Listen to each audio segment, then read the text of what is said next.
What is up, everybody? In this episode of Man versus Marriage, it is the momentum exercise, and I will deliver what I promised in spite of some adversity. But be sure to check this out. It is the practical side of building momentum in your life and in your relationship right after this.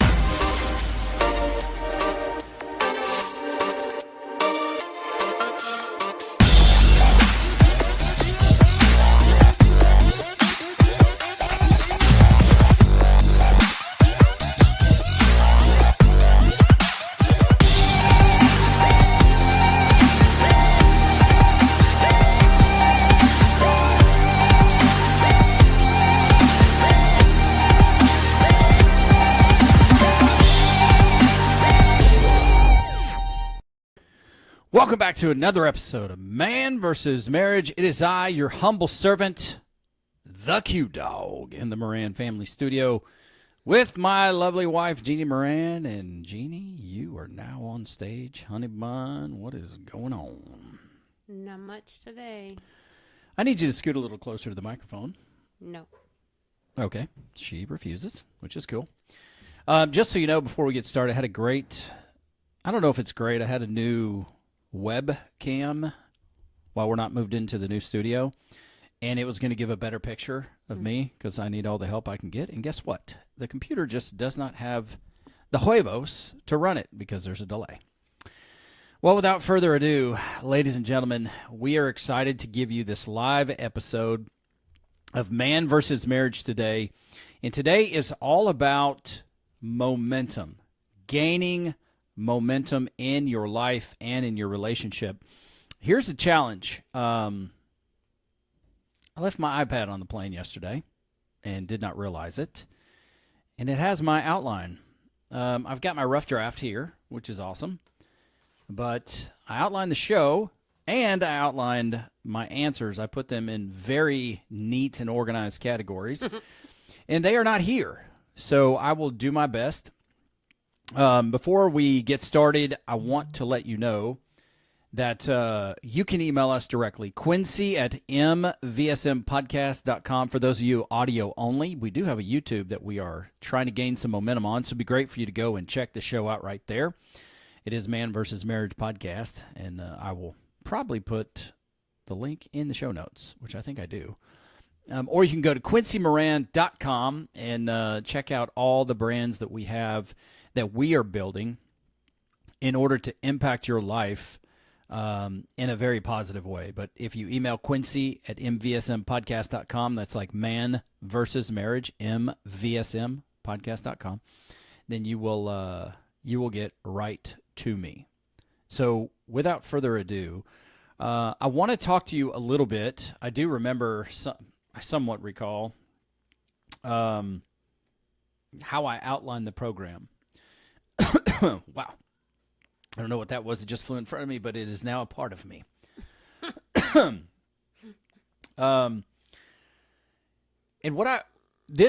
when Jeannie and I share our information, because what we're doing is we're giving you that practical side of the exercise and showing you that it could be kind of difficult.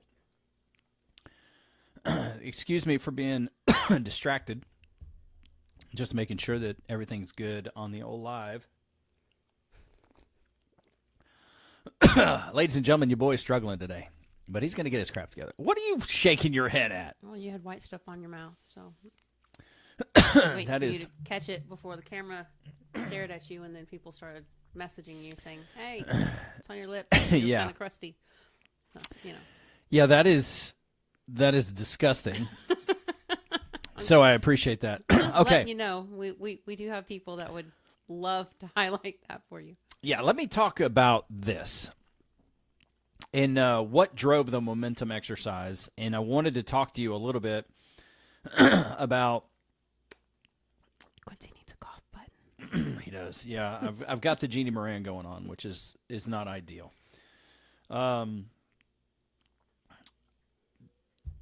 What was it, 15 years ago now? 15 years ago is around the time that I really had to get my priorities in line. And I needed to change my life. And I'm so fortunate because God is good, and he brings along opportunities in your path that you can choose to accept the mission if you decide to or not. And so all the opportunities that were going on in mine and Jeannie's life, I decided I wanted to get healthy, and I tried out for The Biggest Loser with my brother in 2009. And we had a great opportunity to make the show, and we didn't. We went to an in-person audition. We slept in my van all night in Orange County, California. We got there. Just frankly, the newspaper, the crowds, they loved us. We were very entertaining. We got in our own group of people. They were asking us questions. Josh and I, for as much as we bump heads, we do have a lot of entertainment value when it comes to our chemistry on camera and what we do. And they really, really, really liked us a lot. But we never got a call back. So Josh had gotten on a Greyhound bus and come out to California from Alabama, got the swine flu in the process, and he came out for that express purpose to try out for The Biggest Loser. And he waited a while, and turns out they never called us. So he went back to Alabama, and I got a phone call from one of the producers of the show. And they said, hey, you know, we really liked you guys there.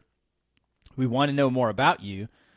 And so are you guys still interested in being on the show? And I was like, yeah, we are.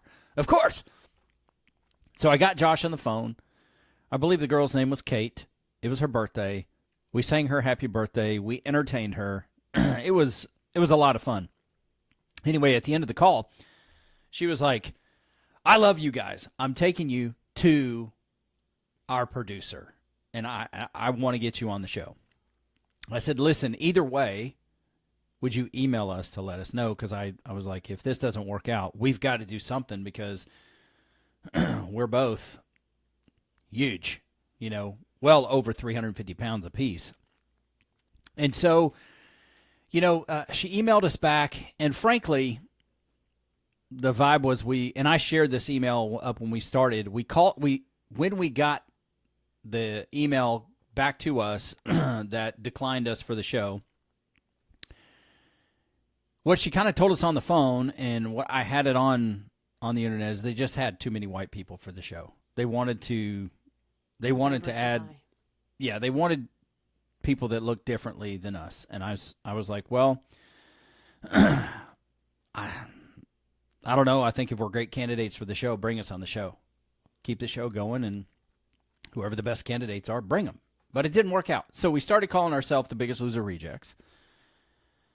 And ultimately that led to us becoming the Moran Brothers, and we were doing our own YouTube channel. It's all documented. It's out there. I'll put a link to it in the show notes if you want to be entertained. There's some good stuff on there. Anyway, it was during that process when I met my now dear friend PJ Bowen, and that's when I started to get my health in order. Jeez, what in the world? I'm not kidding. I know. Whatever that little flying thing was, I breathed it in. And it's a part of me. Please forgive all the coughing. I'm not going to edit this out, so bear with me. How can you edit it? It's live. Well, there's going to be an audio version later, and I'm leaving me, the Nat, and Jeannie in this all the way. So it was at that time where I was working out 6 days a week, and I didn't really know much about podcasts. Before DJ 404 and I, my late really good friend, we had done some radio, but podcast was kind of an underground thing. And so I learned about it through this deal called Renegade Radio. Anyway, Jay Ferrugia is the guy that did Renegade Radio. He was a bodybuilder, a gym bro, and he was doing the show. And he had an encounter with someone, a conversation that changed his life. And that conversation was, hey, I want you to imagine yourself at your funeral. Like, go fast forward, and I want you to think about your funeral. Think about the people that matter to you the most. And one by one, they come up and they are talking about you and the impact that you made on their life. What would you want them to say about you? Now, come back to today and ask yourself, are you living your life according to the words that you spoke, that you would want your family to speak? And flat out, I had to say, no, I'm not. And so that was a very pivotal time in my life, and that kind of came in conjunction with what Jeannie and I were a part of at church called Living Life by Design. And so through that process, I started this journey of personal development. And I will hand the microphone over to Jeannie, and she can tell you whether I have changed over 15 years or not. What's the look on your face? You said you were handing it over to me. I was waiting for you to ask me some big transitional question, but you didn't. No, here it is. Here's the question. I was a little nervous. Have I changed in 15 years for the better? I mean, you just talk for a minute about. You change every year. Okay. You find something to focus on, and that's your So the answer would be yes, you've changed from the man that I was to the man that I am. Okay. Boy, you're so combative. So with that being said, it's the gnat. That's what took me on this journey. And a lot of times, I mean, I've done episodes about it. When I'm coaching guys, on the day-to-day, I tell all of them this is something that they need to do, because you need to know what you need to do is reset a standard in your life. In order to do that, you need to have ultimately what would look like a destination, for lack of better terminology, because if you do not have a place to go, then you're not going to have a path to get there. And so I was praying at one point, about the show and about what I felt like what can we bring to the show? And as I was in a time of prayer, that's where this momentum exercise came. So I can't really take credit. I'm like, okay, Lord, that sounds great, but what does that look like? What does that mean? So I started typing it, like I wrote it out, and then I typed it out. And here's the thing. And I don't know how many of us are doing this, if at all. Jeannie and I were not doing this. We do it like 1 year at a time. If you think about it, what do you want to happen this year? I'm kind of leaning more towards the side that Andy Frisella takes, and that's like, I'm not doing these 1 year goals. I just have ongoing goals that I set, and once I get to the point that I've accomplished it or I'm ready to accomplish it, I'm going to continue to push the bar forward to become a better version of whatever that is, and not make it, a calendar year. And I kind of like that principle a little bit better. But when I look at our relationship, we've had these cycles in our relationship where it's like we're good for a bit, and then things kind of get choppy and screwed up. We're good for a bit, and then things get difficult. We're good for a bit, and it's this cycle. And so as I started to write this down, I'm like, okay, I don't know exactly what this is supposed to look like, but I got everything on paper.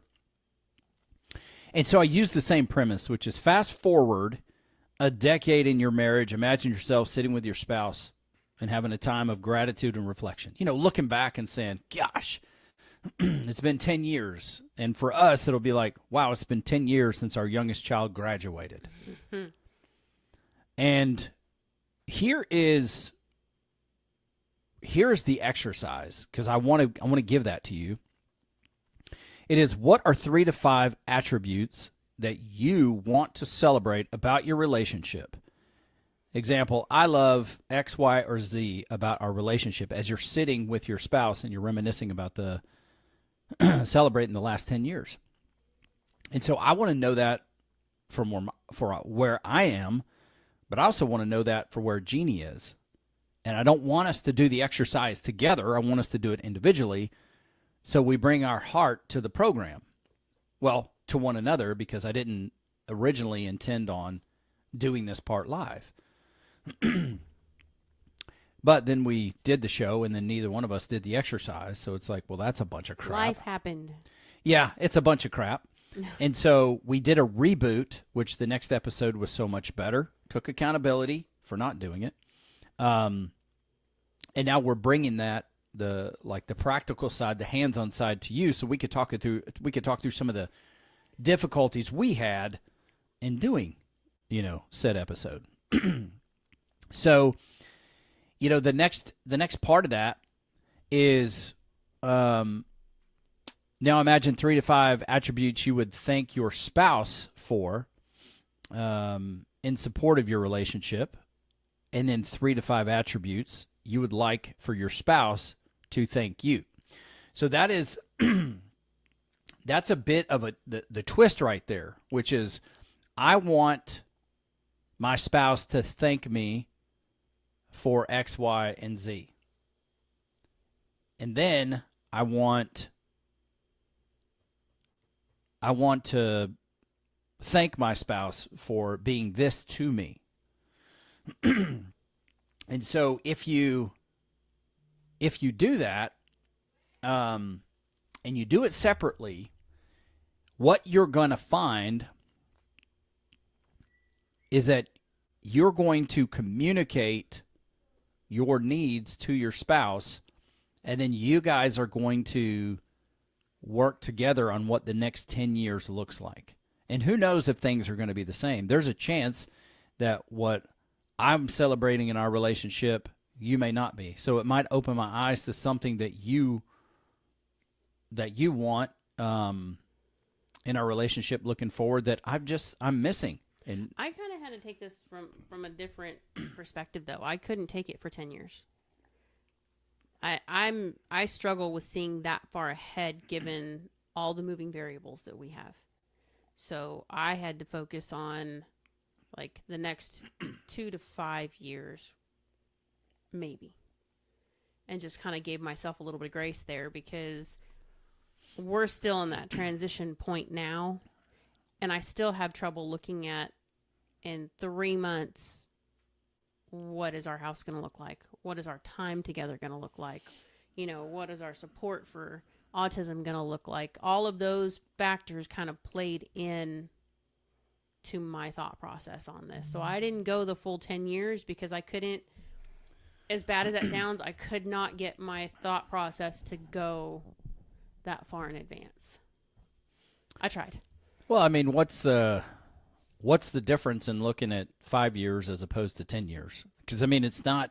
Oh, I said 2 to 5. I barely got to the 5. I thought you said 3 to 5, but mainly because the things that are a big deal to me right now and that I'm thankful for and that we are doing well with, I don't know what that looks like moving forward, because without the support that we need to have that time and to have those things that we've been doing so well, I can't guarantee it. Like I couldn't wrap myself around it.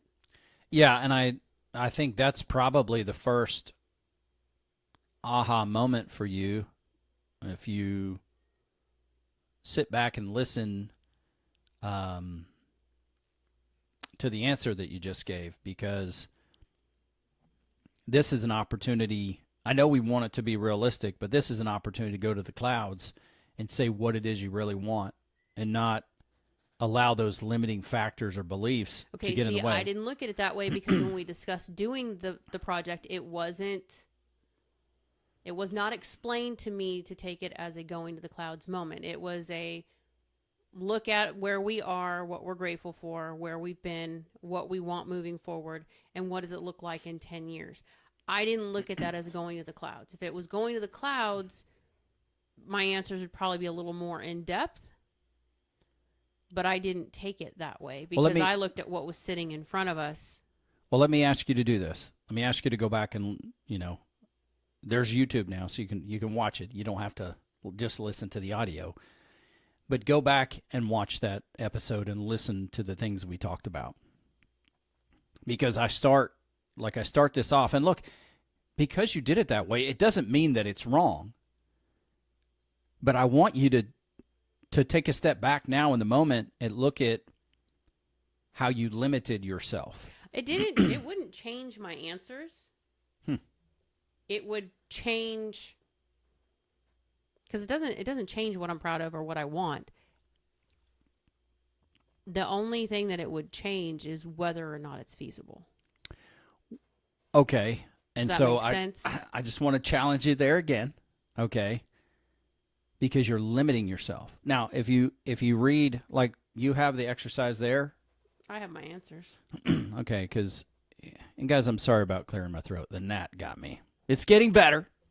I'm just happy it's not me this time. I know, man. I know. I thought, hey, the next time Hannah loses a pair of her AirPods, number 3, 4, 5, or 6, have fun holding her accountable for that because you left your iPad on the plane. Good job. Now I'm clearing my throat like you, like a wild horse in the bushes. It was great spending time with you and your dad, and both of you guys just... Anyway, let me not get off track. Here it is. Fast forward a decade in your marriage. Imagine. So I'm asking you to tap into your imagination. Now, it may not seem like that big of a deal, but in order for us to get where we want to go and to achieve the things we have in our heart, we have got to use our imagination to get there. And nothing's saying that when we look at this exercise, because we are going to look at it every year and just see, because we've got to have a reality check with ourselves, much like we have done with our check-ins, to say, are we pointed in this direction? What are we doing to get there? Like writing a book or starting a radio show or doing a podcast. So I want you in your imagination, and I don't want you limited about all the things that could happen that might cause it to fail, because it's okay. We're taking this to the clouds because once we do that, and it's one of the lessons that Ed Milet has taught us, and I think if we look back, we can see how fruitful it is just by touching your dream, touching our dreams. Once you put this to work, now your mind gets to work helping you figure it out. And so and look, sometimes I might be guilty of stifling the clouds because of financial worry. But I don't want you to limit the things for our future based on your fear of us not having the help or the resources to get it done. Let's look at what is in our heart and what we desire, and then let's plan accordingly.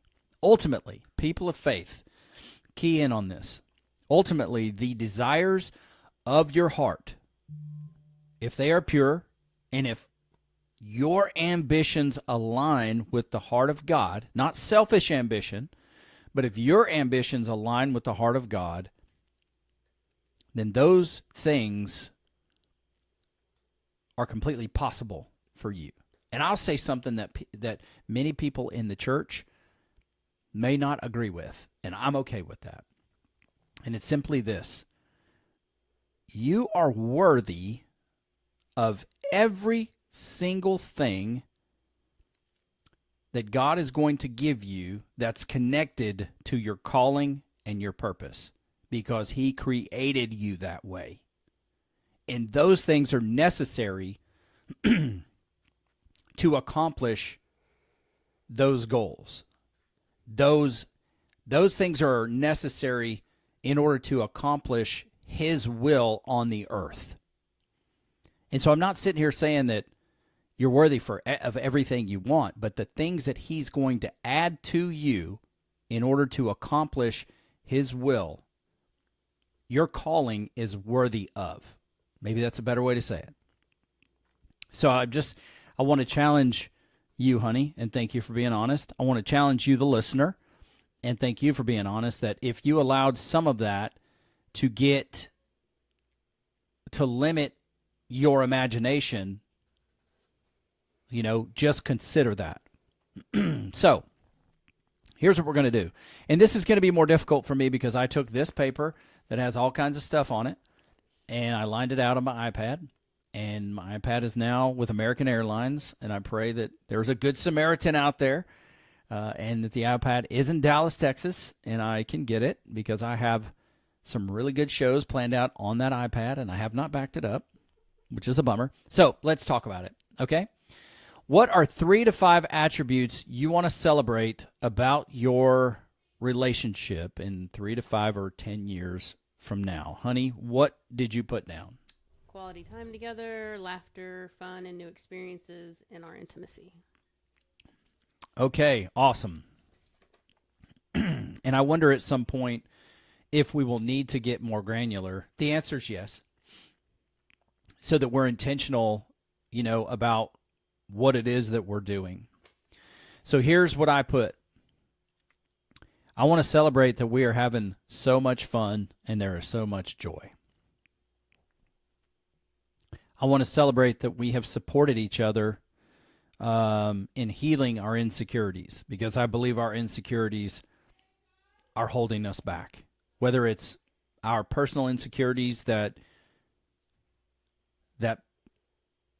put gaps or walls in our relationship, or it's our insecurities in our faith and our relationship with God, if it's our insecurities that are causing us to stumble when it comes to ultimately fulfilling that purpose, you as an author, us as podcasters, us as going out to do these marriage conferences and coaching people and taking this passion project into a true platform, I want to be able to heal those. I put that that we've been intentional about going first. And what does that mean? Well, truly that means that that's a part of our commitment to one another. What? I always go first. Well, that too. You're welcome. That too. But going first in this scenario is if there is something that needs to be said. Jeannie and I have a problem of trying to think for each other and thinking, well, if this was me, here's how I'd be doing it. So this is what I think is going on. We could be laying next to each other in the same bed, turned over in opposite directions, and thinking things about each other like, well, if he really wanted sex, he would roll over and he would, caress my breast or touch my bottom or whatever it is that Jeannie's thinking. And I'm thinking if she wanted to have sex, then, she would do those things that I like to be done, and she would give the signs I put out there, she would say all systems go. And so we're there thinking the same thing. Yeah, we've had to really create some, we had to create some stuff. But now if there's something that needs to be said, and we were tested in this the very next week during a check-in, if there's something that needs to be said, one of us just has to be the one to say it first, speak up.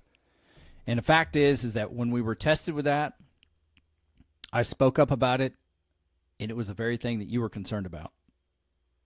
And so that was proof of concept there that we need to be the first. We need to be the one to go first. And if we both have that commitment, which we've made in the past and we haven't followed it, we have now, then that's going to grow our relationship. The check-in has been game changer for our relationship. And we had been doing check-ins before, but there's something different about it now. I want to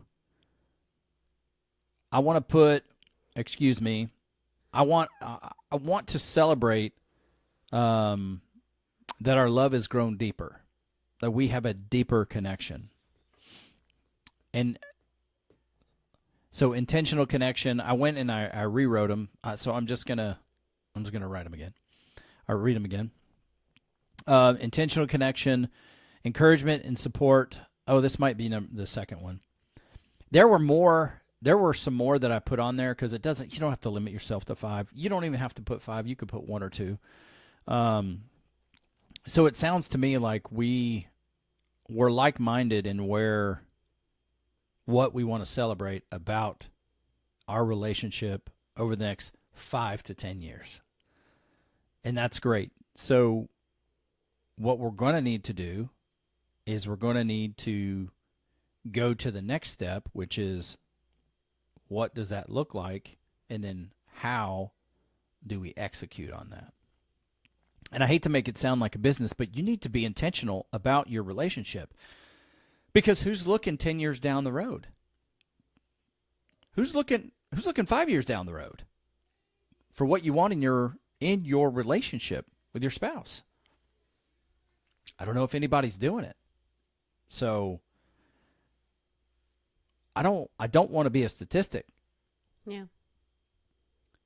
And so I'm not doing this out of fear. I'm doing this out of anticipation of how good can this be. That's my approach.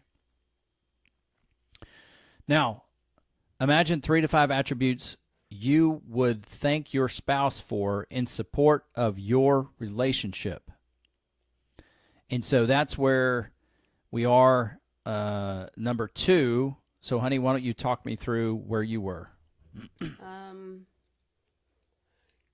You being my biggest cheerleader and not allowing me to give up on things. Making us and me a priority. That's proof of concept to the girls. Yep. And your willingness to learn and grow with me and not stay stagnant. Excellent. Now I'm going to give you what my hope is. I'm going to go to number 3 for me because your number 2 is going to be what you want to celebrate about me. That's going to be the same thing. Number 3 is going to be me asking you to be that for me. And so here's what I put. Number 1, prioritizing our connection. Number 2, I want you to thank me for leading our family in our family's faith journey. Number 3, being intentional and action oriented. I want to thank you for being thoughtful and courteous. And this Idaho trip, it was there, considering me, And then I want to thank you for challenging me to dream bigger. And so could you say yours again? Being my biggest cheerleader and support, not letting me give up on stuff. Yep. Making us and me a priority, being an example to the girls, and your willingness to learn and grow with me. Is it me, or do those things sound very similar? We're close. Yeah. That's pretty awesome. I'm winning. we are winning. All right, now I want to flip the roles here. And so number 3 is the third one is imagine attributes you would like for your spouse to thank you for.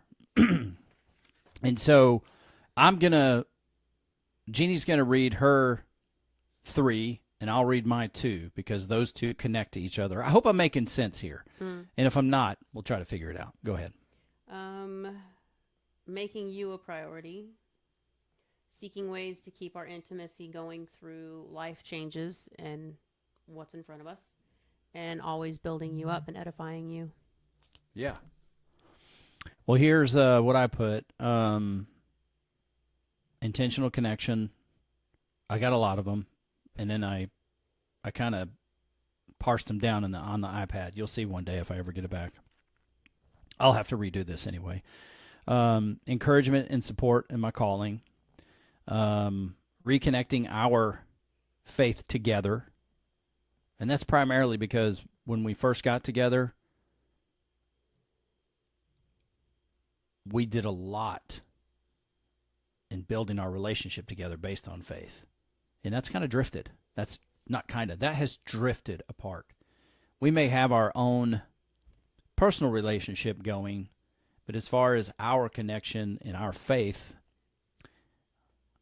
that has kind of, I don't know what happened, whether it was the hurt from the church, me retiring as a pastor, I don't know what it was, but I'd really like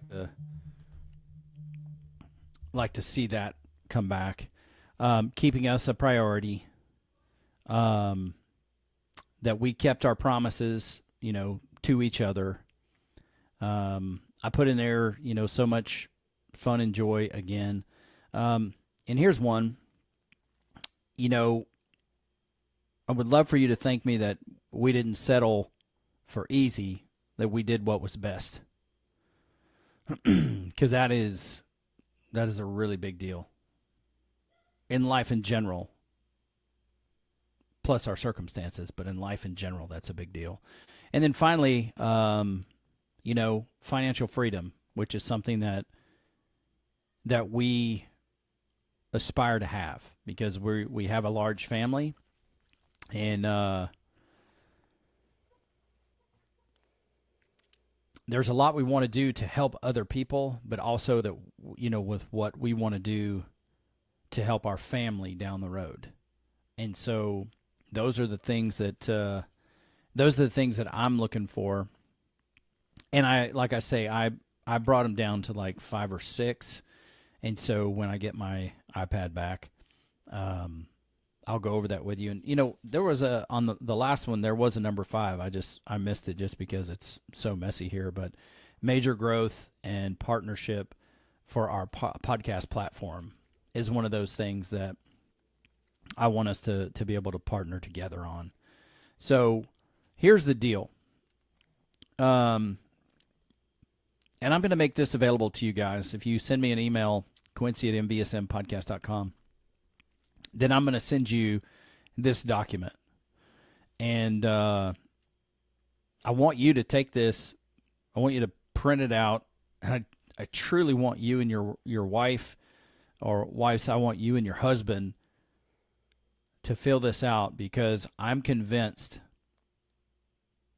that this is going to dynamically change your life and your relationship. Because this isn't just particular to your marriage. You can apply these principles to your life, like the funeral experience I talked about. So where do you want to be? And then you bring that to your spouse. You say, hey, this is my heart. This is where I want to be. Where do you want to be? And now you guys can not only be in a boat together, but if you each have a paddle, maybe now you're rowing it the same way. Because if you're 2 people in a boat and you each have a paddle and you're rowing the opposite direction of one another, going in circles. You will go in circles, and it'll be frustrating because you're not going to have the connection you thought you were going to have. You're not going to have the strength in your relationship. You're not going to realize that you guys are home team. And then when you go through something, it's better to go through it together, to be a support with one another, rather than resenting the other person because you don't feel like they're stepping up for your life. Ultimately, you've got to stand up first. You have to stand up in your own life in order to move life forward. It is imperative that you do that. So here's the deal. When you do this exercise, I want you to start from the last and work your way forward to the first. So number 1, what would you like to have your spouse thank you for being? That's the end. That's the number 3. Thank you. Like, this is Jeannie saying this to me. Here, take this page and kind of read this to me, if you would. I would love to hear you say it. Read those things. Do the best you can to make sense out of them. For the her to me, Yeah. prioritizing our connection. Yep. Leading our family's faith journey. Yep. Being intentional and action oriented, thoughtful and courteous, and challenging me to dream bigger. Correct. And then number 5? More growth and partnership for podcast platform. Why is it important for you to read those? I mean, you probably have no idea, but why is it important for you to read those to me? I guess because those are the things you want me to pay attention to. That's exactly it. Those are the things that I'm seeking as a connection point and support from you, and ultimately to help us get to the place we want, which we flip over the page and we go back to the, section 1. We want more fun and joy. You want more. Read your first one. Quality time together. Yeah, that's quality time. I want us to have supported each other in healing our insecurities. Read your number 2. Laughter and fun and new experiences. Yep. That we've been intentional about going first, like speaking up in our relationship and not creating these negative cycles. You go ahead. More intimacy. More intimacy, yes. And that our love has grown deeper. That's where I'm at. And your final one, or was that your final one? Yeah. So prioritizing our connection, that is not just sex, which sex is a great place. No, that's why I said intimacy, because there's more. We talked about this the other day. There's more to it than just the physical attributes. I mean, as we talked about this because of where we are in life and our age and, what we have seen and heard from parents, other couples, Yep. What have you. And it's like, there are things that sometimes happen in people's lives. People get sick. There's medical changes. There's physical. There's emotional. Just it could be anything. Mm-hmm. And we started talking about, when or if, because there are people that don't have this problem, if for some reason we can't have a sexual connection, what are we going to rely on as our intimacy? And that it was part of one of our check-in conversations. It was, we've done this before where medical situations pulled us apart for a time period for, sexual intimacy. But we found other ways mm-hmm. in conversation, in, sleeping in recliner chairs and holding hands, or, they're just found ways to meet that connection without the full physical connection. Was it easy? Hell no. But we had to find a way, because that's a huge part of who we are in our, top 5 for our needs and our love language. It's like we had to find a way so that as we get older, God forbid those things do change, we have a way to combat it so that we don't just drift apart and become 2 completely separate people living in a house. The one thing we've been adamant we do not want to become. Right. In our marriage. Yeah, I agree. And so prioritizing our connection goes far beyond our sexual health, even though we want that to remain very healthy. And, I believe it will. But there has to be, as we go through these parts of life, just like you talk about, there might be times where intimacy might have to take on a different role. And we don't want it to be one of those things where we don't want resentment there. Correct. We don't want that because resentment becomes bitterness. Bitterness becomes a wedge between you, and then now next thing you know, you're sleeping in separate beds. That's not where we want to go with this. Yeah. We that's just where we are. That we want to remain in that loving and intimate place, within our lives. And so, in order to do that, number one, I have to express my needs. Like when I was putting this together, I didn't realize that was going to be an aha moment to say, have you read this and say, hey, thank you for prioritizing our connection. You're thanking me for that because it's what it's what I want, but in your scenario, it's what you want as well. Mm-hmm. So now I can gauge where is that and how do we do that? Because that's the other part.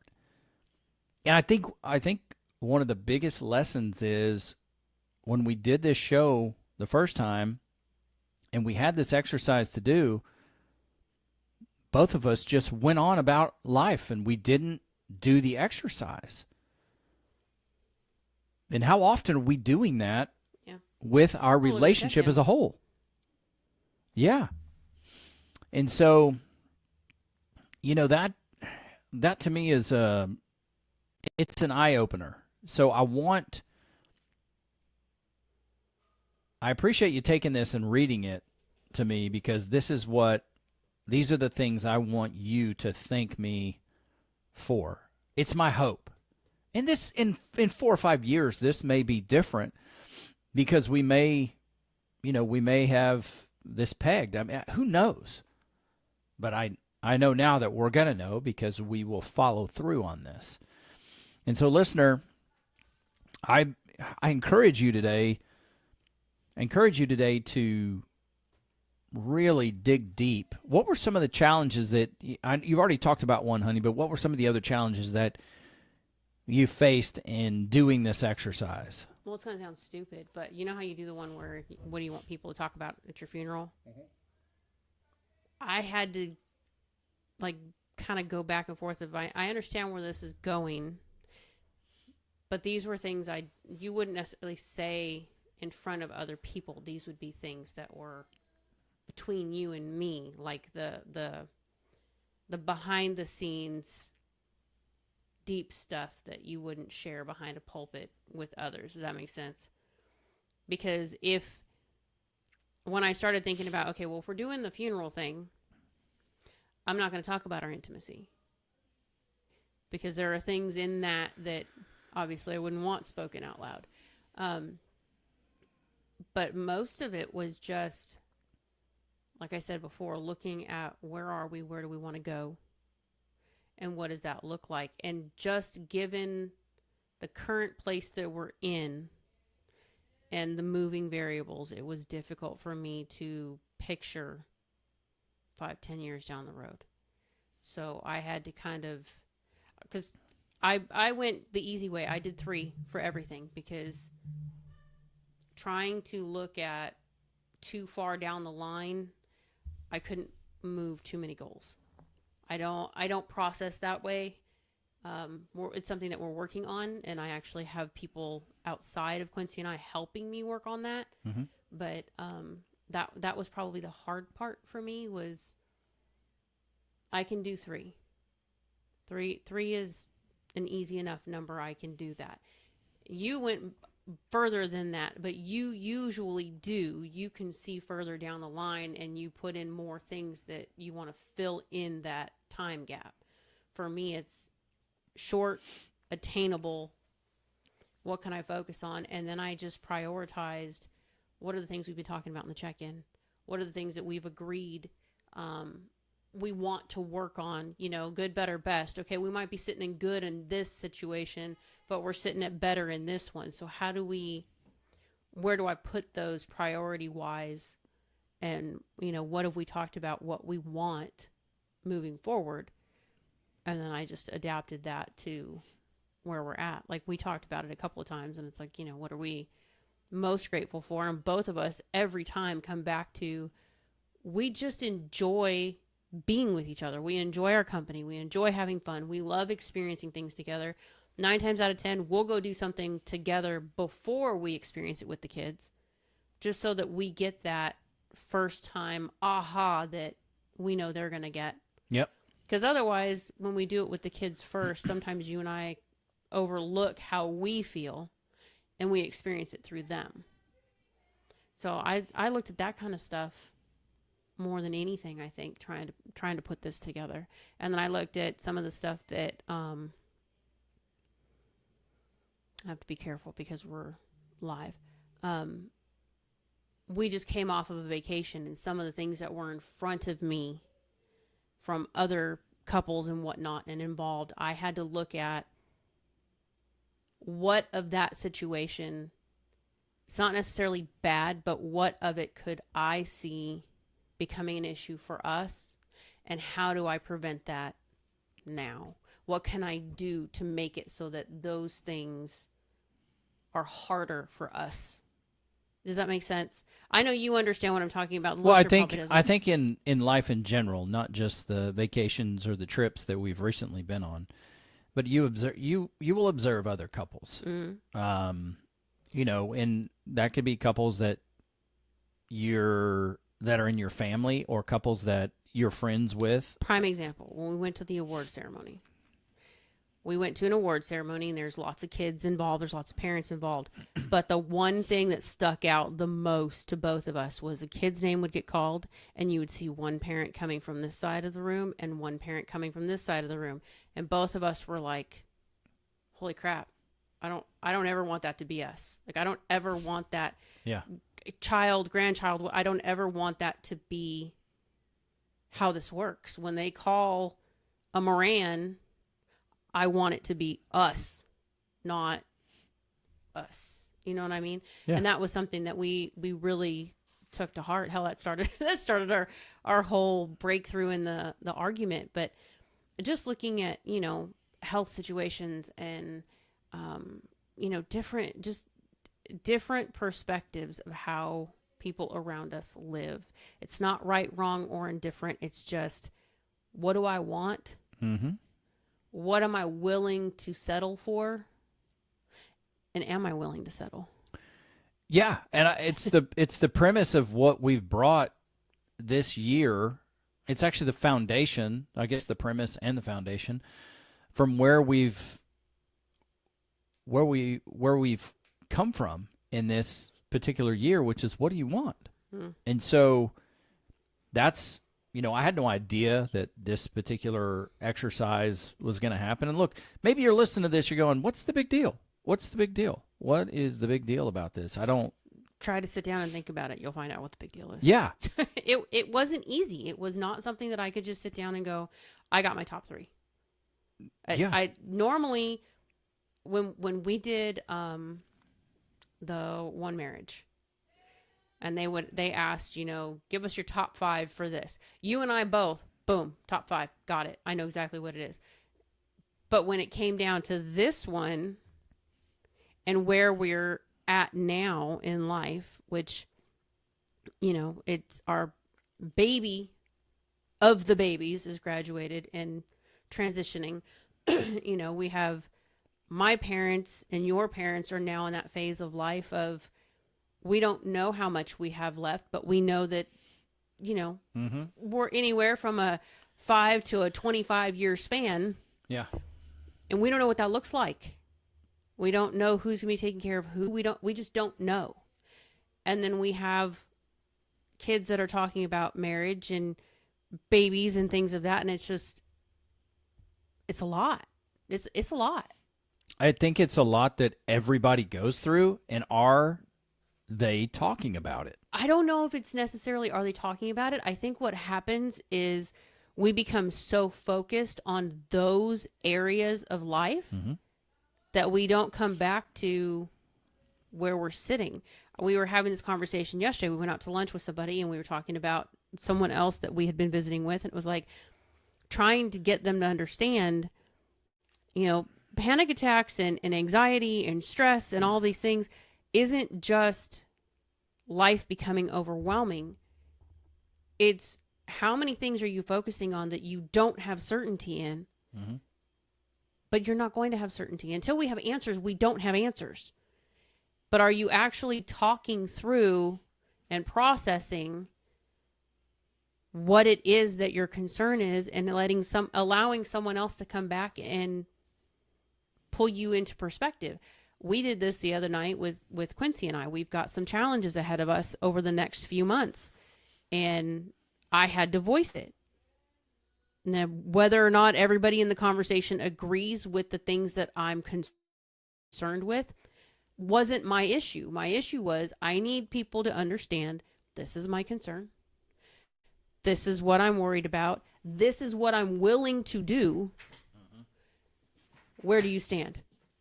So that we could come together with an agreement. And then Quincy and I took that a step further into the check-in and said, okay, now that we know the situation and we have some moving variables have been locked in, what are you and I willing to accept? What are you and I willing to do? And what are we willing to allow our marriage to deal with moving forward? Because that was the thing. I think we do this in this phase of life. People are like, oh, my kid's graduating, they're going to college. And then everybody, in my experience, people are coming around and going, oh, are you going to empty nest? Dude, I don't have an empty nest. I don't have an empty nest. So no, that's not where I'm at. But then processing through, my baby is not a baby. My baby is becoming an adult, and not just an adult in college, but a soldier. Those are different. Well, but for me, trying to process through, being able to talk with you and say, but we taught her this. We taught her this. We taught her this. We know we've done not what was easy, what was best. I'm not really in the empty nester phase. I'm more so, did I do enough that I know you'll be all right? It's not about losing you. It's about making sure I did enough to get you where you need to go. Yeah, I can understand that. But I don't think people talk about that. I think they just move into that phase and it's like, okay, my kid moved out and they did this, and now we're moving on to this. Or my parents need help and we're going to start taking care of parents. And then you forget you're married. Yeah. What are we willing to accept? What are we willing to do? You know, we're planning simple. We planned a football game. We're talking about going with another couple to a football game. And my first thought, and I voiced it, and Quincy called me on it. I was like, but she's going to be coming home that week. I don't want to not be home when she's coming home. And we had to have a conversation of, no, wait a minute. We're not going to plan our entire life around when she comes home. We're still going to live, and we're going to let her live, and we're going to meet somewhere in the middle, but we don't want to shut down our life, our experience, because we're waiting to see when she's going to come home. That's what I'm talking about. I don't think a lot of people discuss those things. I think we just move with whatever's next, and we forget that we're taking another person with us, and we have a whole relationship of our own, a whole experience of our own that we need to consider. And you kind of have to, is it rebuilding boundaries? Is that maybe what it is? Like, what are we willing to accept? How far are we willing to go? But yet, no, I think what we're not willing to sacrifice, because I'm not willing to sacrifice our marriage. And I'm not saying this directly. I'm just saying in general, I wouldn't sacrifice our marriage to take care of somebody else. You know, I'm not going to sacrifice being there for our kids to go off and do something foolish. You know what I'm saying? Like, just, I don't think people talk those things through. And you have the changes of life that are going on and the physical things that are changing between both of us because we're getting up there in age. And it's like, I don't think people talk about it. I think they just, well, she's bitchy because blah, blah, blah. And it's like, but have you discussed that? Like, do you actually understand what she's going through? Because I've had to sit down and tell Quincy, I don't know if it's my own emotions. Like, am I supposed to feel these emotions? Yeah. Am I overreacting to this? Or I have to sit down and actually make myself question. And if I don't get it, I've asked Quincy, am I overreacting to this? Because I don't know if I'm supposed to feel this way. Is it just my hormones? Because we're at that part of life where that happens. Yeah. Or is it, you know, did something really happen and maybe I'm not responding? Maybe I'm not having the right reaction to it, and everybody thinks that I just don't care and I'm being bitchy. I don't realize I'm doing it. Yeah. But had we not had that conversation and said, look, this is where I'm at, we need a buzzword. We need something so that when you notice me doing these things, I can stop and process through it, whether it's talk it out or whatever. Because we know a lot of marriages, when they get to that point where menopause comes into play, or, medical stuff comes into play, or kids move out of the house, it's like the marriage just sort of goes away. They still live together. They just don't act like they're married. It's They're friends. It's an observation. It's like you've both been depositing in your child's account, so your child is full, but now you're coming to make a withdrawal from your joint checking account, and there's no funds in it. And I'm not sitting here pointing a finger at anybody. I'm saying this is what I've observed, and we want something different for our relationship, and we want something different for yours. And so I think there's a lot of learning that comes along just for you in this show, honey, and the things that maybe you've kind of gained a little more understanding about as we've walked through this. And I think there's definitely a show in there specifically to being intentional about your relationship. And I'm not like trying to pump this thing, but that's where this is. This can be overwhelming for people. Understand that. This can be overwhelming for people, but here's the thing. It's a guide, and it's okay to be overwhelmed. I think people get overwhelmed with the thought of having to be intentional. It's like this should just, a lot of people, in my opinion, based on what we have seen and heard over the last 7 years, are under the assumption that you should just know. It should just come naturally to you. Yeah. Marriage does not come naturally. Marriage is work. It is an intentional, purposeful need, but it's also fulfilling a need. And if you don't have all these things, if you're not openly talking about it, I could be laying in the bed wishing that you would initiate, and you could be laying on the other side thinking, well, she should initiate, and nobody's getting nothing. It's a fact. Because we've been there. Exactly. It's like that, but it's as simple as, hey, you want to? You got to start somewhere, right? Like, it sounds like it's really simple and basic, and it can be. And sometimes some of these conversations are hard. But when you get past the hard part, the being intentional does become natural. It does become something that I need to do that. You do. I'm gonna meet that. I'm gonna, if I'm stressing and I'm in the kitchen and you're coming home from work, natural reaction. He comes up behind me, he hugs me, and he kisses me on the neck. Why? Because in the last 15 years, if you listen to the podcast, what is the one thing that always settled my day if I was having a crappy one? Knowing that you were home and I can relax now because there's someone else to share the load. It was an intentional action. Yeah. And that's, I think you talked a lot about the way that I think and the way that you think. And it's important that we, in our relationship, and mine and Jeannie's, we definitely defer to one another's strengths. And so this is one of my strengths, to look forward. And I have, umpteen different things here, but I like to write them all out and then say, okay, well, maybe number 8 and number 4 are the same thing. So I'll combine them so that I can, narrow them down. One thing I didn't say, and that was number 1 on my list, because it's number 1 on here, and then I turned the paper over, was one thing I want you to thank me for is being an incredible supporter of your authorship.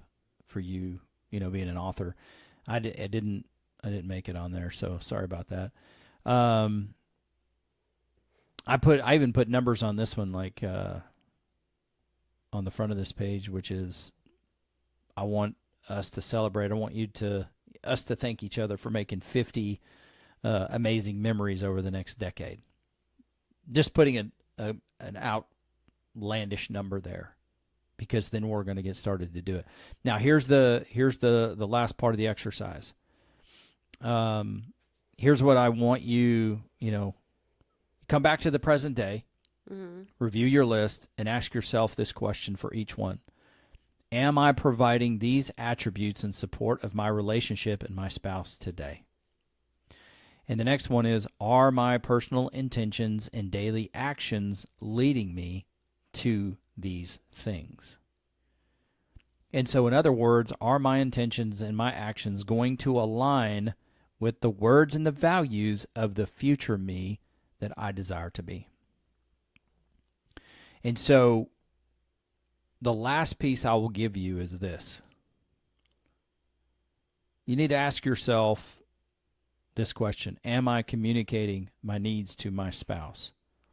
I think it's obvious that Jeannie and I are, because we've been on a winning streak of like 5 or 6 weeks of doing our check-in, and we are openly communicating what our needs, wants, and concerns are.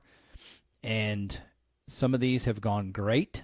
Some of these check-ins have started off great, and they have hit a hard left, and somebody put a brick on the gas pedal, and we're running through the corn.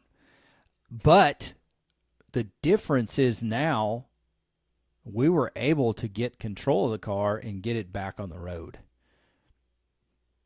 We've even had conversations where we've had to say, this one's not going to get solved today, but we're willing to not let it stay an issue between us and like keep us from what we've already agreed to.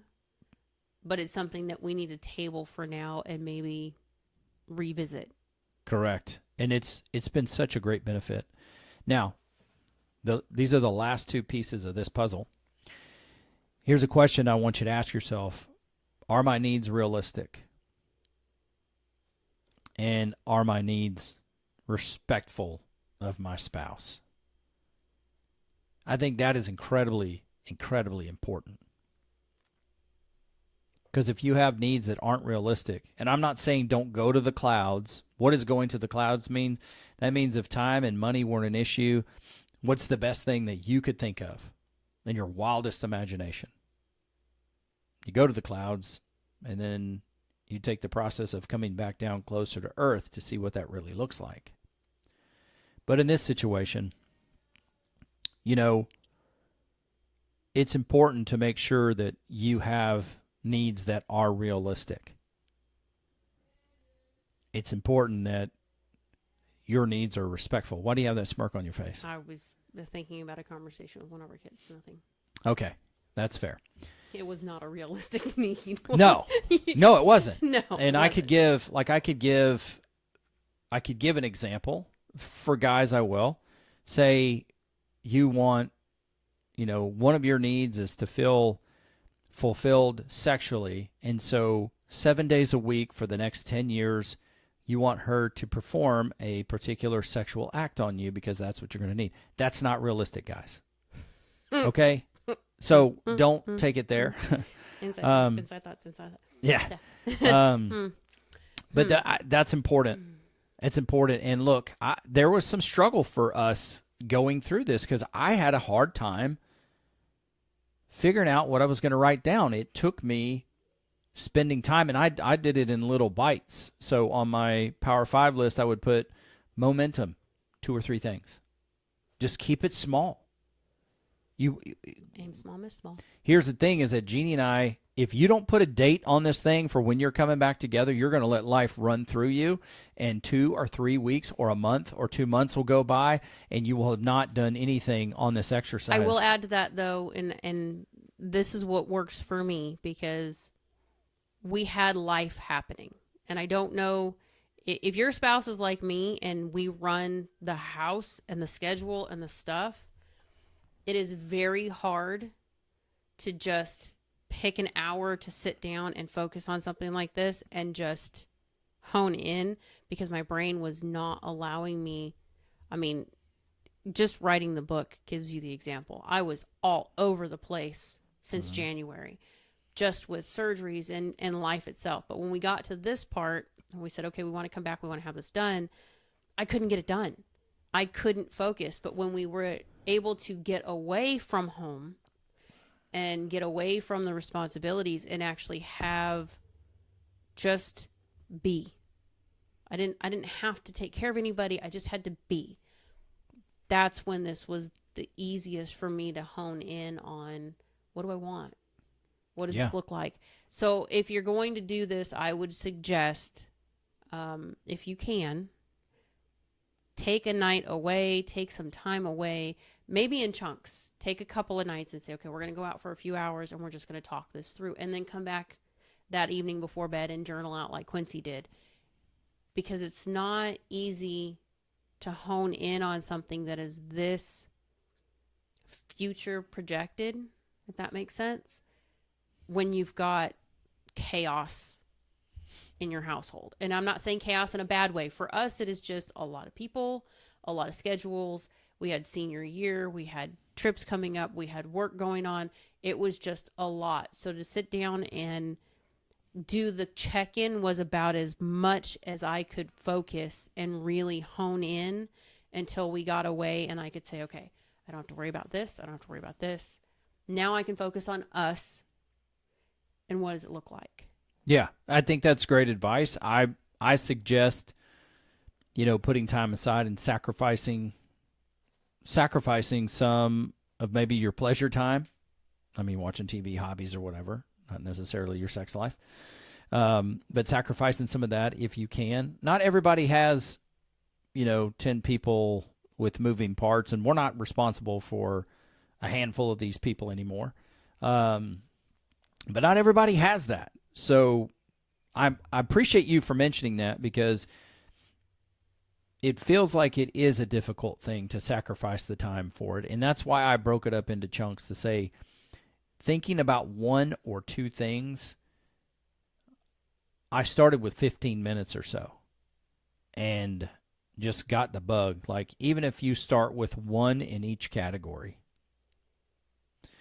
and then in the next couple days, you put it on your list of things to accomplish, and you look for items 2 or 3. Now, what you're going to have the benefit of, listener, is you're going to have the benefit of listening to Jeannie and I talk through this and giving you behind the scenes and where we're at on it. And that was one of the most important parts of this, to see that we did struggle through this. Mm-hmm. Because it took us, almost 6 weeks to finish it? Yeah, I mean, from the time that we said we were going to do it until the time that we actually got to this stage of it, it took us about 6 weeks. Yeah, and I just had to, I had to hold myself accountable. And I actually did a show. We did a show, like what happens, after the show.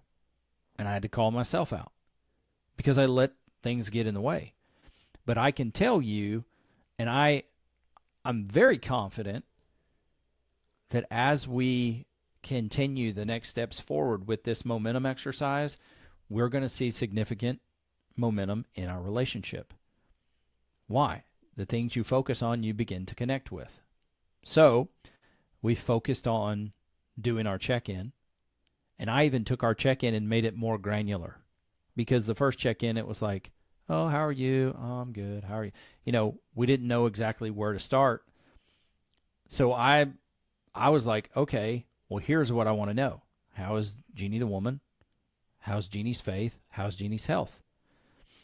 How's Jeannie the wife? How is Jeannie the mother? How is Jeannie the friend?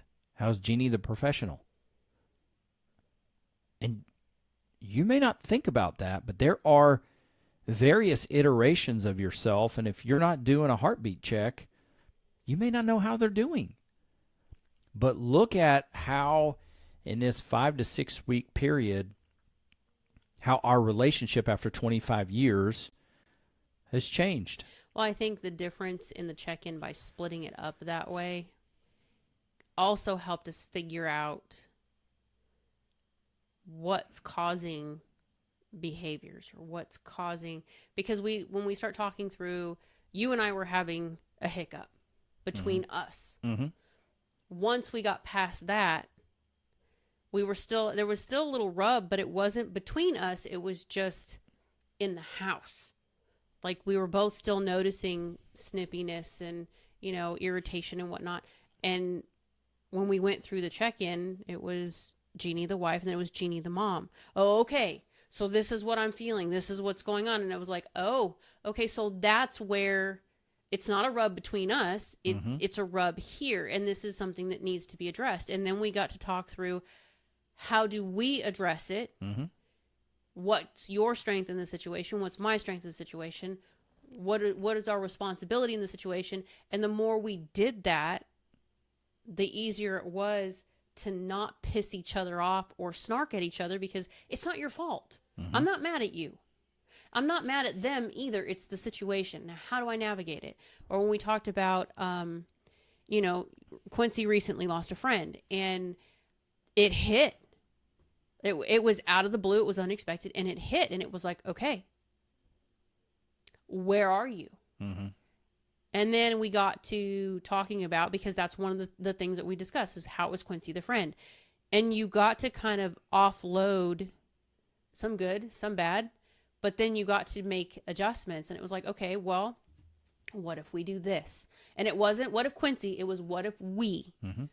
We're going to make it a point to check on the family. We are going to make it a point to let them know that somebody's here, so that it's not just on you now. It's us. We're going to do something so that you can know and feel like you're doing what you said you would do. Yeah. And then it was, the professional. Both of us are going through different things, but it's like, you have things in front of you that maybe you want to change, or you're considering what's the next level, what's the next thing I want to do, whether it's the podcast, the book, whatever. Mm-hmm. Same for me. Where do I see myself at the end of next year? I've got signings coming. I've got things coming up that are way out of my comfort zone. What do those look like?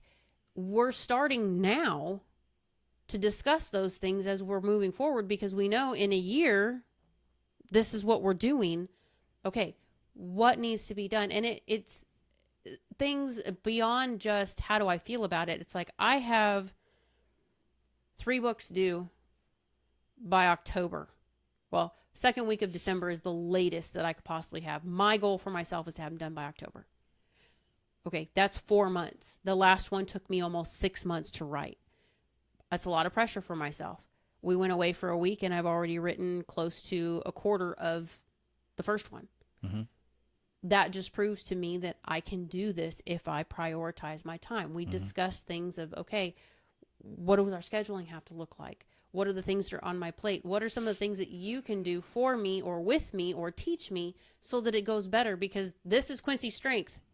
Quincy plans a schedule. Quincy has all these people he has to see and all these things that he does in his job. And he is very good at looking at a week and going, okay, this one goes here, this one goes here, this one goes. I'm not good at that. I'm good at doing that when there's other people, but not for myself. Yeah, and I need to grow in that area, just so everybody knows. I've had a lot of practice. By opening up the check-in to all of these various areas, now when there's something that's maybe a rub, or one of us seems a little, I mean, you were off for several days after your friend passed, understandably so. But that gave me an opportunity to kind of know, okay, what needs do I need to be stepping up to right now? Mm-hmm. Some things are more important right now than others. And it just helped us in the check-in to say, okay, this is what I've done. Did this help you? Mm-hmm. Do you need more? Do I need to back away and let you process through? It just made things so much easier. And it squashed a lot of things that could have become big problems. And when you lost your friend, there was a gap between us for a few days because you were processing through. You had to leave for a little while. There were things going on, and it was like when he came home, we had this conversation, because part of the check-in is, how is Jeannie the wife, Quincy the husband? How is our intimacy? Did we meet that level this week? Did we connect like you needed us to connect? And we have pretty deep conversations in that area. Mm-hmm. And some of it is about our sex life. Some of it is, did you need more of my time? Did you need more conversation? Should I leave you alone? Did you need space? But we were able to come together at the end of that week and say, okay, we didn't have sex like we normally do, the amount of sex that we normally do. Understandably so. This was a pretty big hit. But did we meet the other needs intimacy-wise? And both of us were able to say, well, we could have done this, or well, we could have done that. Okay, going forward, this is what we're going to try to do. When something like this happens, we're going to try and fill in this gap. The check-in, I can't stress it enough. When we took it from the One Marriage Conference. We took their model. It didn't work for us.